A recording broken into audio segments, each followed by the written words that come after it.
To moderate this session, I'm delighted to introduce Chris Palmer. Chris is the president of One World, One Ocean Foundation. He's the president of McGillivray Freeman Films Educational Foundation.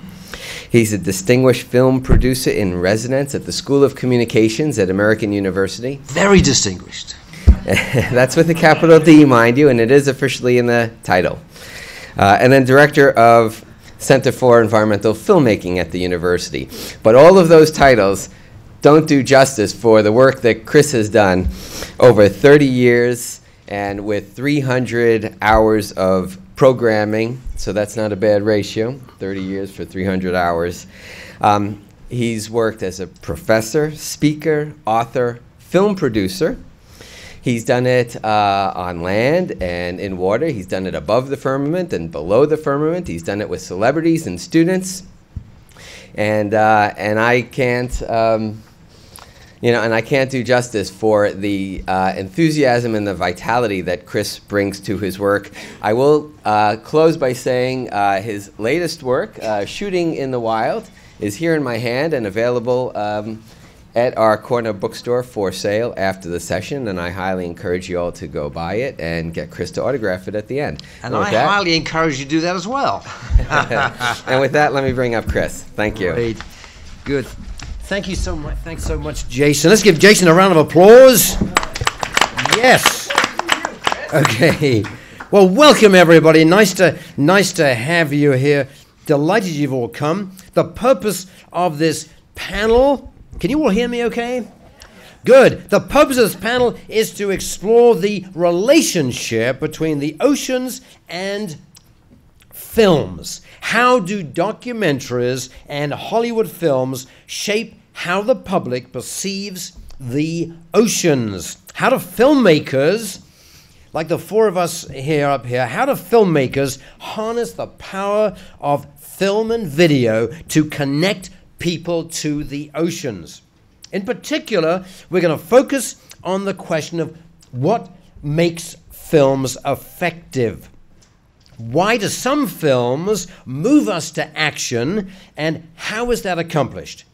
In short, why do films matter when it comes to ocean public policy and to human behavior? We have three outstanding panelists with us today.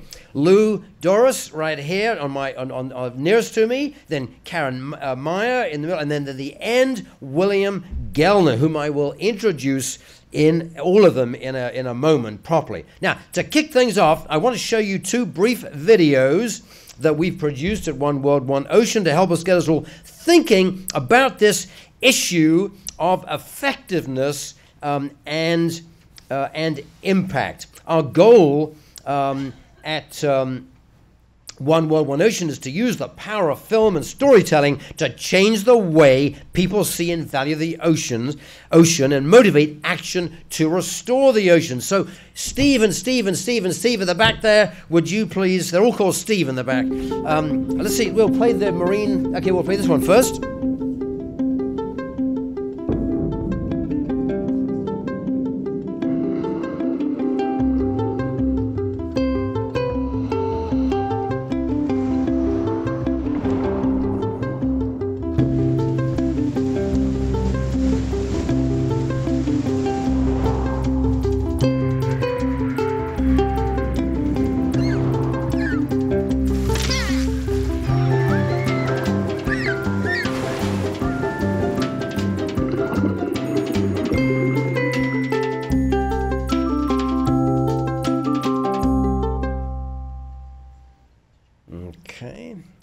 Play the second one, the one on the other one. 1 second. Okay.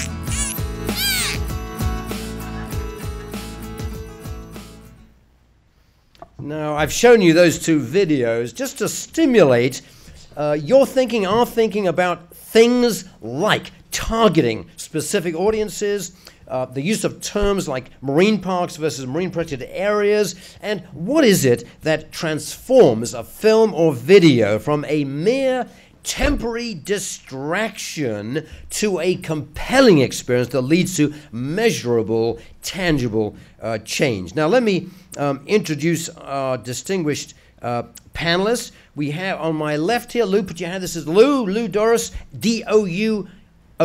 He lives in Nevada County, California, but he's filmed, produced, and directed projects in more than 20 countries. Whether he's documenting a missionary working to repair cleft palates in Asia or rescuers attempting to disentangle whales, Lou seeks stories worth telling.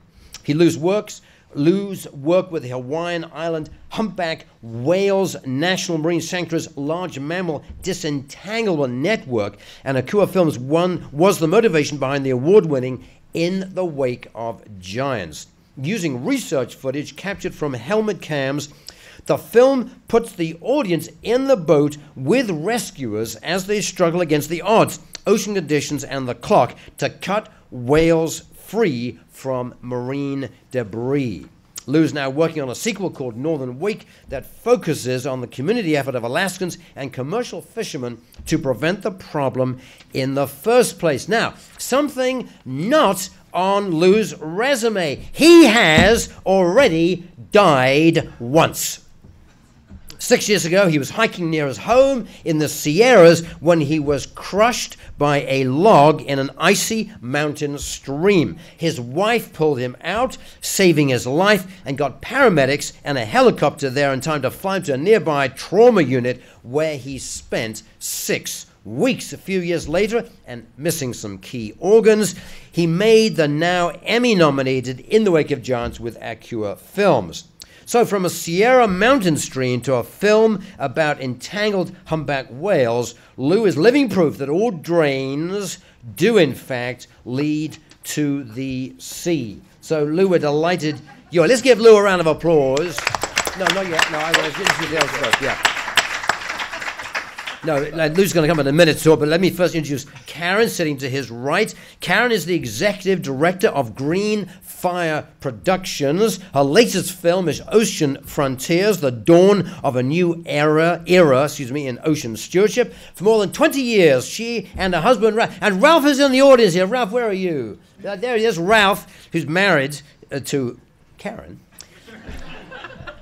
For more than 20 years, she and Ralph have produced award-winning documentaries on conservation and sustainability issues. In addition to the compelling films, Karen develops outreach campaigns to bring the films to targeted audiences and ensure the film has the desired impact. Now, something not on Karen's resume is that she is an avid sea kayaker and spends as much of her free time as possible in and on the ocean. She tells me that Ocean Frontiers was an amazing film to produce from the standpoint of connecting with people around ocean conservation solutions along the East Coast, the Gulf of Mexico, the West Coast, and even folks in the Midwest. So let's give Karen a round of applause. And finally, we come to William Gellner, who showed up here at 30 seconds to 9 o'clock. We're very grateful he came. Thank you, William. He's executive, creative director, and partner of 180LA, a Santa Monica-based agency he helped start about 5 years ago. He's helped grow the office to 85 people and clients that include Sony, Adidas, Expedia, Boost Mobile, and Mitsubishi. He launched Make.Believe. William, am I saying that right? Make.Believe. Okay, he launched Make.Believe, Sony's first global idea to unite all divisions. 2 branded TV shows soon followed, The Rocket Project for Discovery Science Channel and Project Ship Hunt for Current TV, that led to the discovery of 2 sunken historic ships in Thunder Bay. We'll hear more about this morning from him. Now, not on his resume, when not working, William and his yellow longboard can be found wherever there are waves. Surfing is a big part of his life. He now lives in Paradise Cove in Malibu, where he walks along the ocean almost every day and surfs whenever possible. At work, he has the luxury of an office that has a view of the Santa Monica Bay. William's connection to the ocean is a strong one. He has oriented his life around it. The ocean lured him away from the amazing energy of New York City, where he lived for 18 years. Now, I'm going to ask them each to speak for about 10, no more than about 10 minutes. They'll speak in the order they're sitting. So first we'll have Lou, then Karen, then William. They'll each speak, as I say, for about 10 minutes, and then we'll open up for questions. Now, as they're talking, I want all of you to be thinking of questions that you want to ask. We want to make this very interactive. We want to hear from all of you. You have lots of people in the audience who know a lot about the ocean issues, so we're eager to hear from you. So we will start with Lou. Lou, come on up, please. Now you can. Thanks, Chris. So, Chris didn't get a proper round of applause, so how about a round of applause for Chris? I'd like to thank the National Marine Sanctuary Foundation and the Marine Sanctuary Program for National Ocean Week and the invitation. It's really an honor to be here. 10 years ago, my wife and I adopted our 11-month-old at the time little girl. That's a picture of her there with me.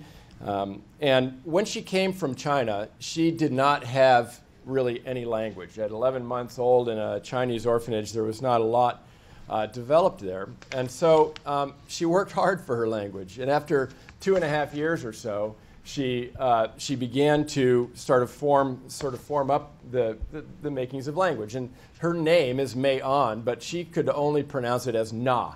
If she wanted milk, the word for milk was nunk, and the word for cup was chup. So if she wanted some milk, she would say na nuk chup, and that was her way of communicating without a language. And that was after 2 years. She, like I said, worked hard for her language. 2.5 years later, after we adopted her brother, Tynan. That's him there in the green, in the shark shirt. And Tynan came from Taiwan. He had a language. It was this form of Taiwanese that it didn't do him any good at all. And so when he learned quickly that when he wanted a glass of milk, he would say, "Na nuk chup." It worked for her. And so he would just sort of mimic her, and that worked. It was his way of learning the language. But really what motivated that was he really wanted the milk. He became passionate about milk. Really what he was saying was, Mayan wants a cup of milk, but Na nuk chup worked for him. So it's interesting, but that today 50% of all internet content is video. And in fact, in the time I've been speaking already, 48 hours, according to YouTube, 48 hours of video has just been uploaded. So every 60 seconds, 48 hours. That's kind of an old number, too. 48 hours of video is uploaded in every 60 seconds.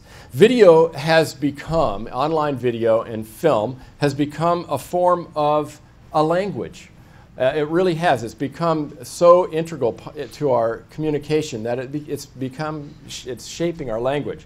But it's a primitive form of language. And I say primitive because the language that we that is there is nothing compared to what it will be in the next few years to come. There are three things that are going to change the entire way we communicate.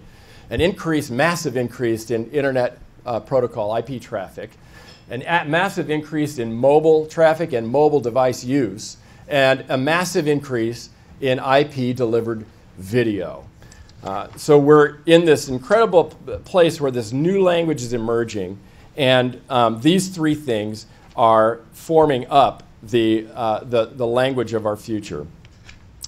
First of all, the increase in IP traffic, Cisco just put out a prediction for the years 2011 through 2016. So by 2016, the increase in IP traffic will be the equivalent, every 3 minutes, the gigabyte equivalent of every movie ever made will transfer across internet lines. I mean, think about that. That's an incredible amount of content. Global IP networks will deliver 12.3 petabytes every 5 minutes, and a petabyte is 1 million gigabytes. So we're talking about a 12.5 petabytes, 12.5 million gigabytes every 5 minutes. The increase in mobile that Cisco, again, is predicting is that between 2011 and 2016, mobile data traffic is going to increase by 18-fold. In fact, Google today, in 2012, predicts or has documented that 1 billion people will use their mobile device as their primary internet, primary internet connection. That's this year now. The increase in video on-demand traffic will be the equivalent in 2016 of 4 billion DVDs per month. Every second, 1.2 million minutes of video content will cross those networks in 2016. Every minute, every second, 1.2 million. And by now, we're probably about 4 days of video that's been uploaded since I was first introduced, according to YouTube. So we're at this amazing moment, this crossroads. The point is, if you want to make your point, if you want to be communicating about the ocean, you need to be communicating in a language that people understand. And that's today. And that's a primitive language today. The language that we're talking about going forward from here is this massive increase in IP traffic, massive increase in mobile devices, and massive increase in video. That language is going to change. And much like the language has changed for my 11-year-olds today, we need to be adapting and looking at how do we adapt and change our language. Now, if video is going to be the language of the future and is the language, a developed language, I'd argue that the documentary form is something kind of like a dialect or an accent. It'll be one kind of that video that gets transferred across those internet lines onto those mobile devices. And the backbone of every backbone of every language, you need to have some kind of a structure. For video, for film, that structure is story. And story, of course, is made up of some very, very classical, unchanging storytelling has worked for the same way for millennia. And there are certain rules that have been in place for a long time. And that's one of the things that won't change, is the way that we tell stories. Part of storytelling is and learning how to tell that story well is loving the story. You see, if you don't tell your story, somebody's going to be telling it for you. If you don't tell your story your way, somebody will be telling it in a way you don't want them to be telling it. A few years back, Mark Diorio and Mara Kerr, his wife, were in Hawaii, and they observed some of the things that were being done to disentangle humpback whales. And Mara especially became very, very passionate. In short, she began to really care about that story of what was being done in Hawaii. And as Mara began to care, and the more she learned, the more passionate she became, until they just had to do something. And they contacted me, and that contagious passion that Mara especially and Mark have was transferred to me, and that was the forming of In the Wicked Giant. So that provides sorry, it's so abrupt there, but that provides a setting. And every story, as I said, has a structure. Story is a structure, and it's a language structure, and there's a setting. So that section right there provided the setting for what we were trying to show. And as Chris pointed out, most of that film was captured on helmet cams, and it was the researchers and the rescuers that had helmet cams in the rescue boat and in the chase boats that provided the content that was originally set up to document their effort so that they could do a better job next time. And the equivalent of sort of weeding through all of that stuff was much like looking through a 7-Eleven security camera and watching people buy Twinkies, but to find something that happened. There was a lot of time just wasted sitting in the boat. So hours and hours of footage to get to these points. So that provided the setting. That was the just sort of and early on in the film we provide the setting. The two sort of other elements of a good story are the hero or the protagonist and the journey or the task, the journey that they're on. So that section in there are actually 3 stories that we told as part of the film. 3 sort of episodes, if you will, within there. And that is sort of an example of the journey and that the hard thing that they had to overcome to get there. And that was to disentangle that whale. In this case, it was kind of interesting. It was almost like there was a collaboration happening in a sense. That whale, as Ed said, rolled up. What you missed at the very beginning was he said it was getting to the end of the day and we were running out of time. So this, this sort of suspense that builds up in there. And it just amazing, after a while, you sort of forget that these were just, happened to be helmet cams that were sitting there, documenting so they could, make sure they did a better job next time. It was really, we were very, very fortunate, and it was an amazing thing to have the sequence of content that was there for that film. The journey is a very important part. Interestingly, and this was a constant sort of conversation between Mark and Mara and myself and Blaze, my son, who did the musical score. This is a film not about whales, but it was really a film about the rescuers and about the protagonist and the hero in the story is the National Marine Sanctuary, and Ed Lyman embodies that and the network of people that come together to do it. So a couple things real quickly, just stylistically. Musical score was an important part of this piece. We scored it, cut everything together, and then I handed it off and collaborated with my son Blaze, who was a talented but untested composer. And he was fresh out of college, and we were able to, interestingly, we were competing at the Blue Ocean Film Festival, and we were up against Disney Ocean for their best original score. Of course, we didn't win, but none of my son's buddies were up against Disney in anything they did. So the second thing is creating wonder. It's an amazing thing, but we're in a time when 5-year-olds are video literate. We have to respect our audience. Those kids, those 5-year-olds. I saw a 3-year-old recently who navigated through her iPad to Netflix and launched the kids program that she needed to see. I mean, these kids are video literate. They're savvy. They're music literate. So respect your audience. You can create a sense of wonder that draws them in. And finally, that ties to this last thing, and that is, I really think we need to begin seducing our audience. And that word is oftentimes looked at as a negative word, but we need to draw people in so that we're not sort of fighting with people. Bob Talbot and I were talking about it a year ago, and he said a great thing. I wish I'd said it, so I'm going to say it now. But he said, at my age, and Bob's old, he's actually same age as me, so we're the same age. He goes, at my age, I don't want to be right anymore, but I want to be effective.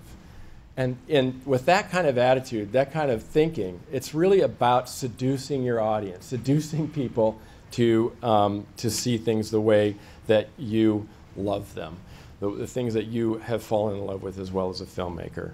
So finally, just as we go forward from here, with the idea that there's this massive growth in IP traffic, in video that's going to be crossing those lines, we've got to be people who are speaking the language. We've got to be people who believe so much in getting our message across and telling our story and telling it first that we invest our dollars in it. And this is obviously an appeal to those of you who are grant writers, to the researchers, the scientific community, even corporate investors who have interest in the ocean, to begin to move those dollars in a collaborative sense toward those who know how to speak the language of story, and know how to speak that language.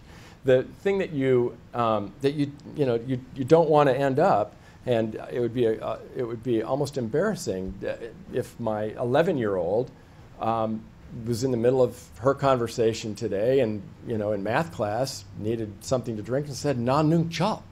I mean, the language has moved beyond her, and in the same way, we're at a point where, and at a time where we, as people who love the ocean, interestingly, it's not you who are in this room who will save the ocean. It's the billions of people who don't see yet that they have a connection to the ocean. It's our job to work together. Those of you who love the things that you do, we filmmakers who, and other artists who know how to and love to tell those stories. When you get a filmmaker that falls in love with your story, you've got an incredible team. You've got an incredible team. Mara's passion today, she's now moved toward the monks, Hawaiian monk seals. And Mark will tell you, I think Mark's in the room, Mark will tell you she probably doesn't leave him alone. She's constantly, she's so passionate about the Hawaiian monk seal that that's the next film we want to do. It's an amazing time where we can take today the ability that we've got to work together with both communities, with the scientific community, the research community, and the arts, the film community, to work together to do that. Great. Lou, first of all, let's give Lou a round of applause for that presentation. Very good. And Lou, let me ask you a quick question. You talked about the Bob Talbot story not always being right. So were you therefore careful in your film not to point fingers? Talk about that just a little bit. Thanks. Yeah, it's, you know, obviously there's a lot of stuff in the ocean column, in the water column, and it's been, you know, oftentimes Ed will tell you that a lot of times his difficulty is working with commercial fishermen because everybody points the finger at the commercial fishermen. There's a section in the film where Ed says, you know, there's a lot of stuff that entangles these whales. There's fishing gear, but there's also you know, boat moorings, and even hydrophone arrays have been caught up on these whales. So the scientific community itself is also part of the problem. And yeah, that was a very, very important part for us, was to be able to listen to the messaging, carefully listen to the messaging that the Marine Sanctuary program had been wanting to deliver. And as a filmmaker, you know, work together. We're outside of the Sanctuary program as a filmmaker, but we're able to work together and be that voice that talks about the program in a way that is actually useful. Very good. And Lou, final question. You talked about storytelling and heroes and setting and all the things that make a film watchable and compelling. Can you come back to that point? Anything you want to clarify about that? I mean, what is it that makes a film about the oceans watchable? What makes it have an impact? Well, there's a lot of stuff, I think, in it. We appeal on several levels, I think, to people. One, you know, obviously we appeal on their intellectual level. But if you stay there, then you've got a video of a lecture. And that doesn't really move people. So you want to appeal to them on multiple levels. I think you want to appeal to people on their emotional level, appeal to them on their intellectual level, but, you know, sensory, ways that we can use sound and music and visuals, you know, to draw in. And, you know, really that discipline in editing the piece together, I think, is probably, you know, one of the main things, I would think. You know, personalize the story and the message is really an important thing to get people. Very good. And then Lou, just a final quick question. Talk just a little bit about how ocean managers and filmmakers can work together more effectively. It's interesting. Last night I was talking with Francis Gullen from the Marine Mammal Foundation, or Marine Mammal Center in Sausalito. And talking about raising funds for the monk seal film, actually. And, you know, they're building a hospital, and they're raising funds for building a hospital. And we're raising funds to do the monk seal film. Well, Francis said, you know, I'll be talking with the investors in Silicon Valley, and the first question they have is, so what are you guys doing for outreach? And Francis is the one that said it. I didn't come up with this. She said, we need to work together and work on ways to package all of what we're doing, so it includes an outreach program that's a film. It includes the hospital and the effort being done there. It includes the work that's being done on the ground to get hooks out of the monk seal. And she's right. You know, collaborating together in a way where filmmakers are on the team, and part of that team that goes out from the very beginning, getting the grant, and then reporting back to the grant writer with video footage and video film stories and those short clips that are going to be delivered to mobile devices. You know, that conversation, we need to be included in the conversation, not need to be, but it's helpful if we're included in the conversation from the very beginning. I think the more that filmmakers can work together with with the scientific community, with the ocean management community. You've got a very innovative way to enter into 2016, so you're not asking for milk in an obsolete way. Very good. Let's give Lou another round of applause. Thank you, Lou. Karen, coming up, please. Karen Meyer now is going to talk next. Karen, thank you very much. Thank you, Chris, and thanks so much to the National Marine Sanctuary Foundation for inviting me here to attend CHOW 2012. Ocean Frontiers was completed in 2011, and it tells 4 stories from across the country where people from very different arenas came together to find solutions to the problems that they were facing, and solutions that benefit their bottom line, their economic interests, as well as the ocean. We thought that these were important stories to tell because as we start, the news coming out about the increasing ocean demands that we're placing on the ocean. Fishermen needing a place to fish, renewable ocean energy needing a place in the ocean. How do we make sure that all of these ocean uses can coexist and that we can have the healthy and resilient ocean ecosystems that we all rely and depend on? So that was on our mind as we were starting to do the research with Ocean Frontiers. And what we heard from a number of people is that ocean planning and ecosystem-based management were 2 of the ways that we could best deal with these tough decisions. But we looked at each other and we said, well, what are those? What, I knew what it meant, but it was like, well, what is that? And you get 2 kinds of reactions when you talk to people. Either their eyes glaze over because they have no idea at all what you're talking about, which is not a good thing if this is like the cutting edge of where we're going in terms of ocean conservation and management. Or they get an immediate case of heartburn because they are there are a lot of concerns, obviously, about changing the way that we do things. Any kind of change is difficult. And so we thought, well, let's find some stories. People are already integrating these new approaches to ocean management in what they're doing. Let's find the stories about across the country about what people are doing and look to them for the answers for how we can move forward with changing the way that we manage the ocean. One of the things that we learned, in producing films for more than 20 years on conservation and sustainability topics, and much of what Lou said is what we've been incorporating into Greenfire Productions from the start. Working with NGOs and agencies and industry associations to produce films that help people want to make change. What motivates us most are solution-oriented stories. Solutions exist.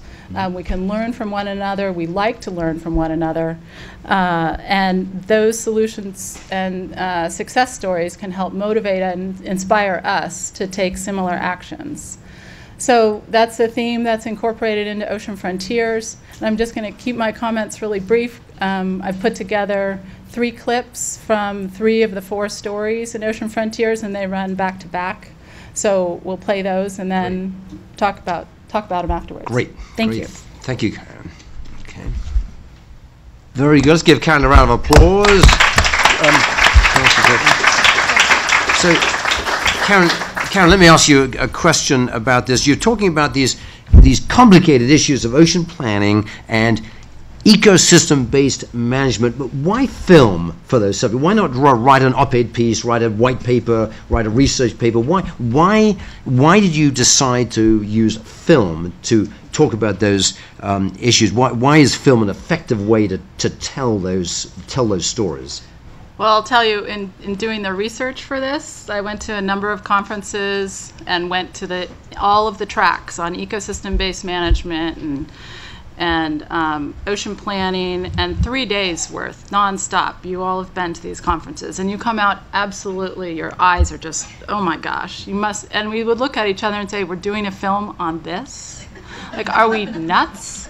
So it doesn't translate as well. So when you can use the art of filmmaking and storytelling and convey these complex topics through people who are using them on the ground, and we understand them immediately.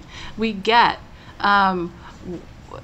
why you see why collaboration is so important when you see that someone like Jack Curlett, the recreational fisherman in the Florida Keys, can change his mind and do a 180 on protecting marine areas is absolutely terrible and it's going to destroy our way of life, to now he's the one who's going to the sanctuary to say, you know what, these are the next areas we should protect. So I think it's those it's the compelling art of storytelling, and then it's those amazing characters. You know, when you hear from an Iowa farmer that they are changing the way that they are doing business in order to help fishermen more than 1,000 miles away in the Gulf of Mexico, you know, you have to be taken by that. Mm-hmm. Everybody is. Everybody in every screening that we do, Iowa farmers are one of their favorites. So it's just a much more effective way to package the information in a very short time frame. You can tell a story. You can recall the events and build up into where they are today. You see kind of their trials and tribulations and the decisions that they make, and all of a sudden something that you had a hard time getting through a white paper, or the PowerPoint was putting you to sleep and you still didn't really understand what they meant afterwards. After you see a story, then you just kind of intrinsically understand what it is that you're talking about. You see, oh, in Port Orford, once they were looking at, it wasn't clear in the clip, but they wanted to protect they are working to protect their nearshore fishery and doing a lot of work, establishing a marine protected area, changing their fishing practices, doing local science. But at a certain point it dawned on them, we have to look at our upper watersheds that all drain into the nearshore environment. Mm-hmm. So that's a key concept in ecosystem-based management, this land-sea connection. But it's made abundantly clear very quickly through storytelling. Very, very good. And by the way, thanks very much for that glimpse of Billy Couch's wonderful physique as a young man. It took a few requests to get some photos. Well, that was very exciting to see that. And I realized I should have queued him up and let him know that was coming this morning, and I forgot. Oh, I could see him. I could see him glowing with pride when you showed it. It was not a problem. But how do you talk a little, Karen? Before we come to William, just talk a little about how you get your film to audiences. What do you? I mean, unless people see this, right, nothing's going to happen. That's so talk about the distribution, marketing, outreach. You know, what do you do to get this in front of audiences? So we have a strategy that we've put together, you know, through trial and error over the last 2 decades. And when we rolled this film out, you know, we have community events. We partner with NGOs and agencies and industry associations and ocean user groups for this particular film to put on events that draw in those same audiences. We have a very targeted audience that we want to reach with this film. It's reflected in the messengers, the people who are in the film. It's reflected then in the co-hosts that we work with when we are holding an event. So in Oregon, we released a film in Oregon with Oregon Governor Kitzhaber, bring in a lot of buzz around that. We had everybody from the state capitol had to come down to this event. Wow, blew it up big time. And then, so we've had events all over the country. You know, 400 people filled the IMAX theater at the New England Aquarium in Boston. The Rhode Island delegation were honorary co-hosts at our Rhode Island premiere. Senator Whitehouse spoke. So just bringing the film out with as much buzz as possible and bringing it to our key targeted audiences is key, and then from there we do targeted outreach, so to key constituents. And that would include, like we've done Hill briefings here in Washington, D.C. We're doing a series of 4 of them, one on each of the stories.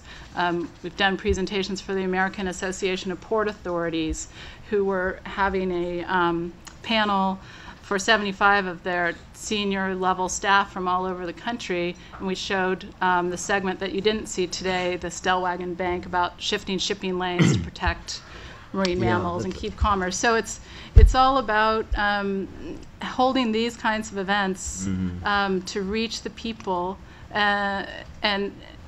and then doing it in a way, so we make the film available for free to anyone who wants to host an event. So from all of the events that we put on, then there are dozens and dozens of other events that take place all over the country that spin off, events that attract 500 people to a coastal screening along the West Coast. So Karen, it would be really true to say, wouldn't it, that when you make the film and finish it, that is only half the job. Then the other half begins of marketing, outreach, distribution, all these things that you've just been talking about. Absolutely, yeah. We start thinking about the distribution is already in our mind when we're developing the film, because we have to know clearly who our audience is, so that we make sure, and we are looking for who has the power to make change on a particular issue. Yes. And then you make sure that the people in your film are the ones that these change makers will listen to, and the stories will resonate with. And then, through your events, you can provide the follow-up action items. Okay, here's what people can do. Here are the changes that need to happen. Very good. Thank you, guys. Let's give Karen a round of applause. And William, come on up, please. William. Okay, we're going to thank you, Karen, very much. And now we come to William Gellner. William. Good morning. It's an honor to be here presenting at Capitol Hill Oceans Week. As Chris mentioned in his eloquent introduction, I do run an ad agency in Los Angeles called 180, which you see here. And we work on many large clients. In that respect, we're very much like a lot of other ad agencies, but I think what's a little different is our approach. We're finding ways to make work for our clients and corporations and brands that, yes, benefit their bottom line, but also society and communities and culture at large, which is very much in line with today's theme of making films that make a difference. We have a saying that we use, which is, if you think you can change the world or you can't, you're right. Our film, Project Ship Hunt, for those of you unfamiliar, which I'm going to show momentarily, is one that shows that doing good and doing good business can, in fact, go hand in hand. This was a 1-hour documentary that ran on current TV in prime time, and it was sponsored and funded by Sony and Intel. And in it, we had 5 students from five very bright students from the Saginaw, Michigan area. And as you know, that is an area that's been hit pretty hard by the recent downturn in the economy. And we challenged them to use Sony and Intel technology, computers and laptops. Here is one of the kids here, one of the students, ship hunters, using the computer, to find a ship that was thought lost to the sea forever. This was a very inspirational and emotional journey for these kids and for the viewers. And what was interesting about it was how it sort of linked a lot of really important things that are going on in the world today. First and foremost, it leaned into the past. There are ships that have been lost at Thunder Bay where they search for these ships and then been there for over 100 years. And a lot of these kids and a lot of educators didn't know that. That's something that really sort of helped lean into education and history, which is such an important part of our world. But it also leaned into the future by putting, well, first and foremost, the kids, the children, education is our future. And it put in the hands of these kids technology, which is driving everything today. So it really was a nice combination of history and marine archaeology and technology kind of coming together to not only sell a product but to do good. Of course, these kids didn't do this by themselves. We enlisted the help of world-renowned nautical archaeologist Dr. James Delgado from NOAA. Many of you here may already be familiar with Jim. Here he is doing his patented fist bump with Cody, one of the student ship hunters. And Jim, he oversaw this mission, and he and the good folks at NOAA really mentored these kids and worked with them on the entire mission. And this was not an easy thing. These are kids that frankly have never been on a boat before. They didn't really know what they had in store for them. And not only had they not been on a boat, while they were on one, they scanned thousands and thousands of miles of open water in the Great Lakes. And this was very frigid waters. It was very cold. There's certain bouts of seasickness, many long days and nights. And to be honest, there were many points where it just felt like a fruitless search, that they were not going to come up with the ship they went out to go find. But in the end, they persevered, and to their credit, they discovered not one, but two historically significant ships there in Thunder Bay, both that were thought to be lost for over 100 years. The first is the Etruria, I think I'm pronouncing that correctly, which went down in 1905. And the second, this is a 3D rendering of the ship that they found, is the MF Merrick, which went down in 1889. But while that's all well and good, I think more importantly, these kids found something, maybe arguably something greater, and that's their potential. Here's a Facebook post that Taria Billings, one of the student ship hunters, put on her personal Facebook page, and I'll read it. "Tonight was the most amazing night of my life. Tonight was the night that me, Cody, Yer, Taisha, and James were premiered on the big screen at the Temple Theater of the greatest adventure of our lives, Project Ship Hunt. I want to thank everyone that came out tonight and supported us. Tonight was absolutely amazing. For those of you that came out today or not, I have a personal message for you that I learned from this experience. The world has so much to offer, so don't ever limit yourself, because we all have the abilities to do the unthinkable, the impossible, and the unimaginable." Pretty touching stuff. We actually premiered that film, once we created the 1 hour film, we actually premiered it in Saginaw first, in Saginaw in a theater, and we invited the community out, the school, the students, the parents, the mayor. It was a large showing, and it was pretty emotional. It's pretty amazing. These kids basically were inspired on this journey, and they really got to, it really demonstrated the importance of hands-on learning, not just textbook learning, but actually doing it, but hands-on way to really kind of engage people, and we think that's important.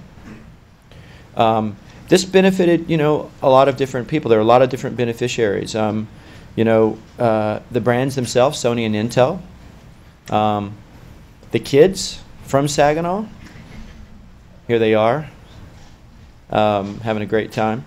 And of course, NOAA Thunder Bay, the Thunder Bay National Marine Sanctuary in Alpena, Michigan, which is an incredible place if you haven't been.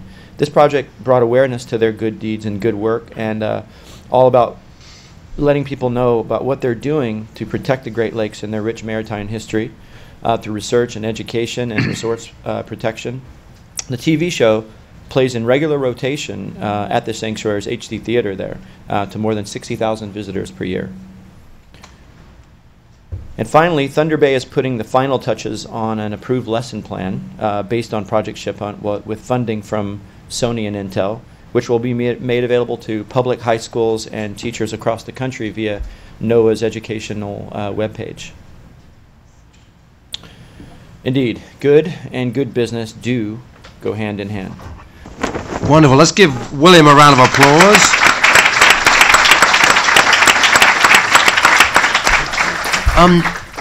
William, this is fascinating, and a lot of us in this room are constantly looking for resources and would love to work more with corporations. Can you talk a little about what we can do, what filmmakers can do, and ocean managers can do to tap into corporations, to work with corporations, to engage them in more ocean-related courses? What sort of things can we do to bring that money into this great cause of saving the oceans?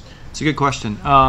Working in an agency, we're privy to very large marketing budgets, and we get to control those. But typically what corporations do is they put a large amount of money towards their ad dollars, and a relatively small percentage allocated towards their causes or their philanthropic causes. And what we've been doing, and I think it just takes an approach, which is erase that line and don't put them in two different buckets.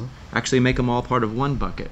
Try to find a way to negotiate that, and it's not easy, but you find a way to leverage the ad and marketing dollars, which are enormous, to not only sell a product, but to actually do good. And if you find a way to do that, the whole world and all beneficiaries prosper. You affect the bottom line, but more importantly, you affect society at large. I think it's an approach.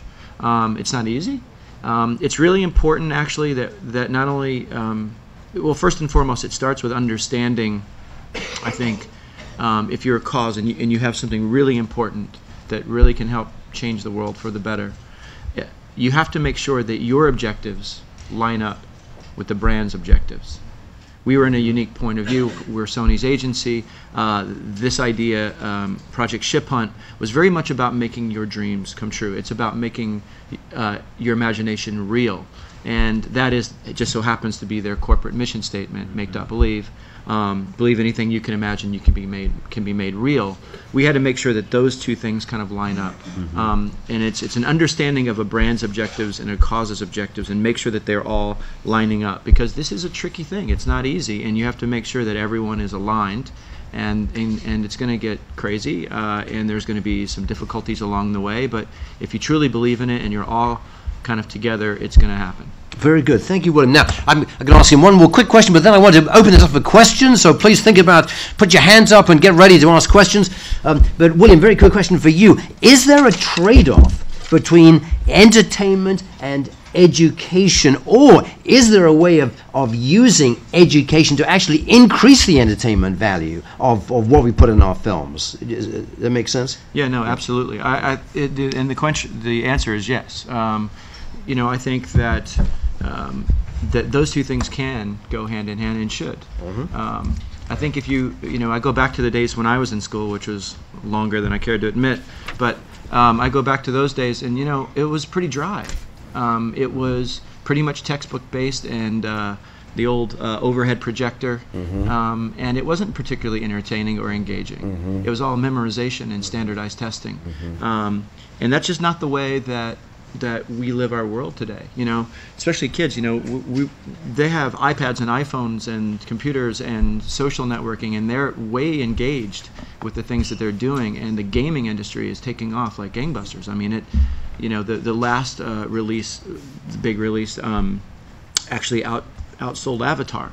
So there is an opportunity to put those two things together and not only entertain but also educate. Yeah, very good. Let's have a question now from the audience. Anybody have a question? Yes, question here, please. Go ahead. Yeah.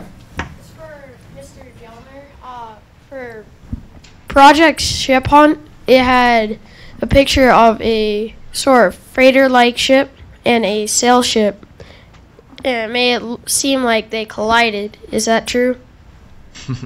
Are you talking about the two ships that we found? Yes, the two sunken ships for Project Ship Hunt. No, those two ships did not collide. They were actually sunk in different points in time. Okay. Very good. Let's have another question. Yeah, question here, please. Lisa, right? Yeah. Yes, Lisa, go ahead. So I have a question. It might be targeted more toward you, Lou. You talked a lot about the growing number of growing amounts of video online, the growing number of IP hits, that kind of thing.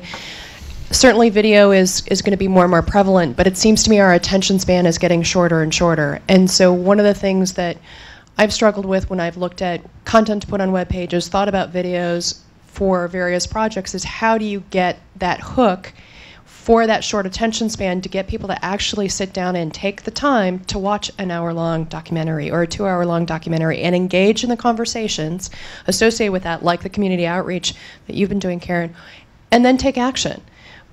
It's hard. I struggle with sometimes how do we hook that attention span, and certainly with Project Ship Hunt, the physical engagement of the students, and having, I don't remember if it was which of the boys it was, but the guy who realized that his gaming skills were good for ROVs.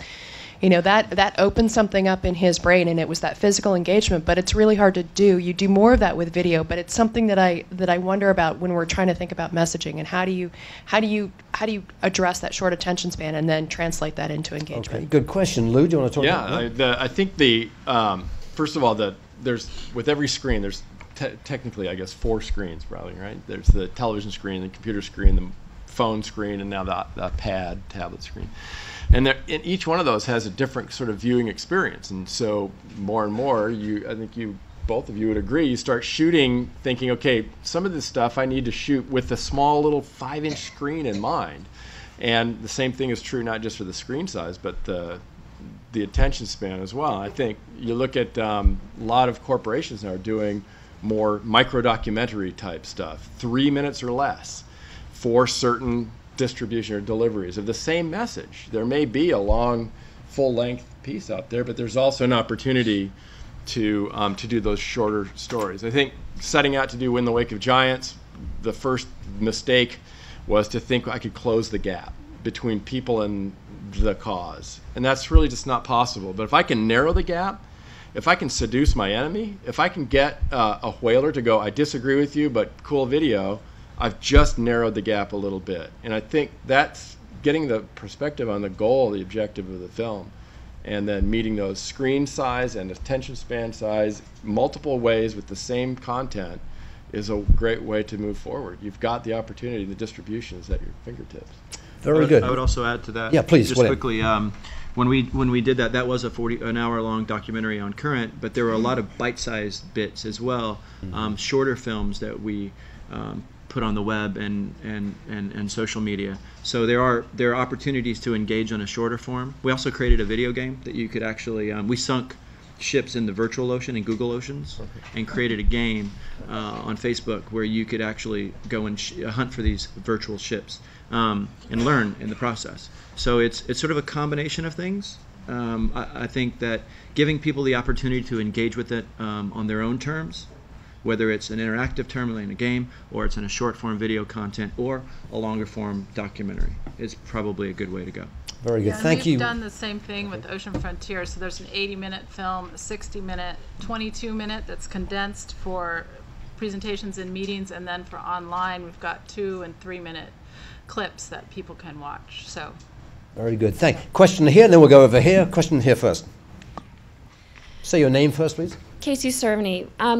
With the ever-increasing limitation of funding dollars and between foundations and agencies facing slimmer and slimmer budgets, comm departments, outreach, education, among the first to always be cut, could you discuss the trade-off between outreach, education, and entertainment like these films and the, quote, actual science and management projects? Because foundations and agencies alike are faced with those sorts of trade-off questions. Okay. Anybody want to take it? I think you got to be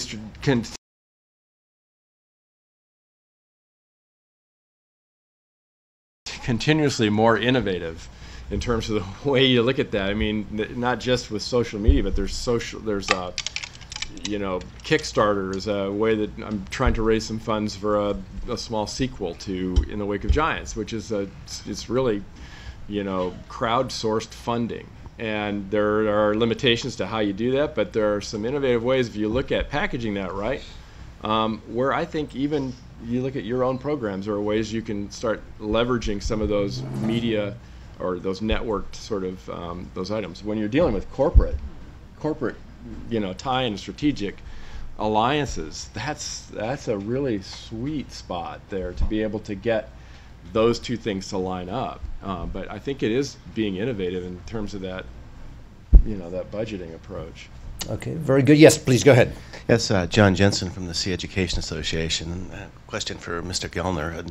My organization has been involved in that hands-on discovery learning in different ways for 40 years, and are continuing to reinvent ourselves. But I watched the development of Project Ship Hunt, and I was amazed, one, at the speed of it. But some of us who were more short-sighted in the archaeological heritage community were a little concerned as it was ramping up, because of the initial kind of tropes of treasure hunting and the standard perception that was out there, and once again we were proven wrong when it deals with Thunder Bay. But somewhere along the line, there was something happened, because what came out of that project is, for those of you that haven't seen it, probably the finest video I've ever seen dealing with a shipwreck subject. You managed to capture the meaning of sanctuaries and the way that it can transform lives. But could you comment on how fast this went, and was there some moment or set of events where that message aligned? Because clearly it wasn't there in the beginning totally.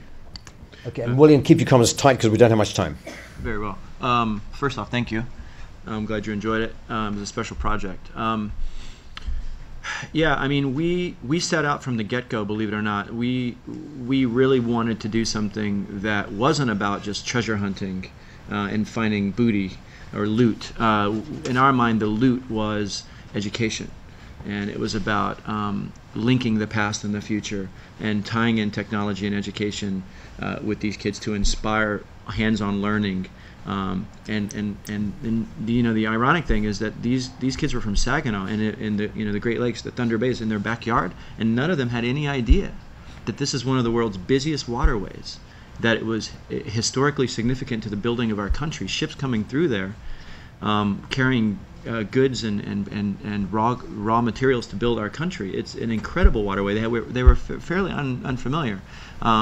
And they were definitely unfamiliar with it being one of the most dangerous waterways, where hundreds of ships have been lost due to human error or fog or what have you. So we actually set out from the get-go to tie it in to make it an educational thing. Very, very good. Have you got a quick question? Okay, go ahead, very fast. Well, I'm just curious about the role of amateur video. You talked about trying to be there and get things going from the beginning, and maybe no one sees the story, but being able to have that footage. And I don't know if any of you have noticed or found that there's a special need for that, or if there's ways to empower people to take some of that video that you'll need later. Mm-hmm. Anybody want to take that?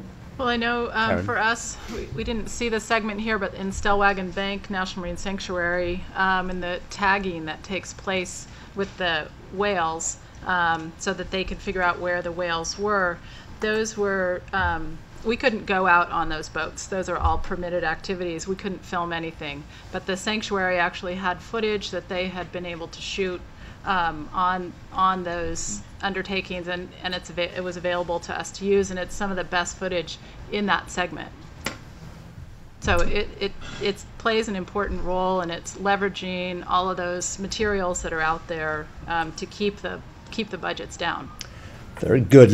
We got to finish up now. I want to finish by putting a question to our three panelists. You each have about 30 seconds each to answer it. And the question is this. As filmmakers, we are both succeeding and failing. I mean, we're succeeding because we produce films that people see and people praise and talk highly about, and they win awards and things like this. At the same time, the ocean situation is getting worse, as we all know. So many things going wrong. So filmmakers can very easily get big-headed, think they're doing well, they're producing films, and yet the ocean ecosystem is failing.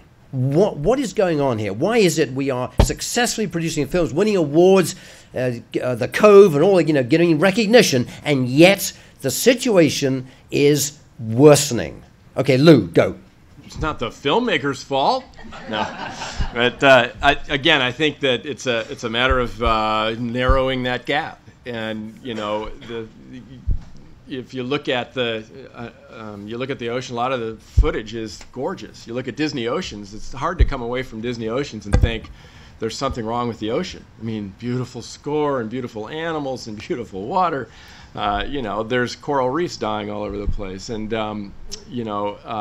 Brian Scary's stuff just shows how he said yesterday that he's turning his eye a little bit toward taking shots of the ocean falling apart to help make that personal for people. So I do think it means shifting the way we look and taking beautiful pictures of ugly coral. Very good. Okay, Karen? Yeah, I would agree. I think that we have, as filmmakers, have focused on the natural history and telling these amazing, interesting stories about the amazing critters in the ocean, but they stop short at what's the status of that population? What's impacting it? How can we make a change? And so I made a commitment years ago to always focus on, okay, let's tell the problem, but don't stop there. Let's look at what the solution is. To give people real, concrete ideas, tangible ideas about what we can do, what are the changes that are needed, and let's learn from, there's plenty of solutions out there, there's good people doing good work, but we need to hear about those stories. So I think we need a lot more of that type of storytelling. Thank you, Karen. And William? My take on that would be, it all comes down to connecting with people on a personal level, and everyone needs to feel like this is about me. Because it's so easy to, if you live on the coast like we do, or if you're a fisherman or what have you, you're connected to it intrinsically and extrinsically every single day. But if you live somewhere farther away and you can't completely connect with it, then I'm not sure you're going to take action. I think it has to connect on a personal level, and it's our job to do that. So to talk to people's self-interest in some way. Very, very good. Now, we're going to finish now, and I'm going to wrap this up, but I want to encourage you, all of you, to come up, please, and talk to our panelists and talk more about this. But I want to thank Lou, Doris, Karen Meyer, and William Gellner. Let's give them a big round of applause.